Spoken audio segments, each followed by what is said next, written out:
30s, the face of Midwest side Jacksonville began to change as segregation barred the black population from living in many parts of the city.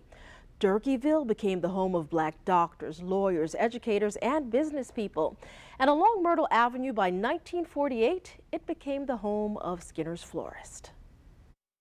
All of these plants right here are my 10-inch peace lilies. Firmly planted along Myrtle Avenue is Skinner's Florist. Its doors haven't closed, not in 74 years. I've heard where there's been rumors that people say we were closed. We are still here and active, and to come by and try us out again.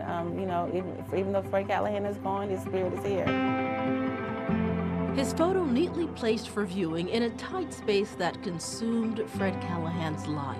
To me, it's very important. That's why I always strive to make the flowers just as pretty as he did. I'm still learning, but I am, trying my best to keep his legacy going and keep the customers happy. Florence Callahan Moore has a fresh outlook. There's going to be a dozen of yellow roses On her father's flower shop. We shine up the leaves with the leaf shine. A familiar space. Make it real shiny for the customer. With deep roots in Durkeeville. I mean, my dad probably put like the wood panels up, and some things have changed, but yeah, this was her lobby. And a decor dating back more than 7 decades. The same wooden freezer. People are kind of amazed at that. Kept at 40 degrees, preserving memories, history kept. They was here actually with Miss Skinner. It all belonged to Alex and Wilhelmina Skinner. This was in fact their home.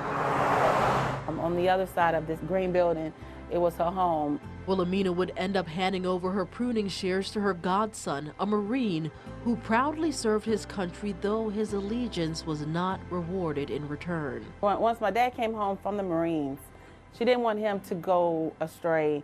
She wanted him, to stay on point, and she knew she had a business that she could no longer take on, so she knew he was someone who could take it on, and so that's why she gave it to him.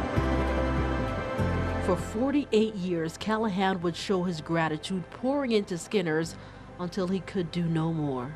My dad wanted us, once he knew he was getting ill, he wanted to sell the business because he didn't want us to make this our life like he made it his own. Moore's hero died in 2019. Whatever you put on the left, you put it on the right. And in spite of his request, she was determined to keep his flowers and legacy alive.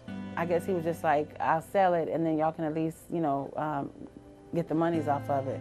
But I felt that to me, this is more than just a business. This is to me his memory. When people think of Skinner's Florist, they do think of Fred Callahan. So I didn't want that to go away, just because he passed on. Now, Skinner's Florist originally opened on Broad Street in downtown, but relocated to Myrtle Avenue, the location you saw there in that story. The face of Jacksonville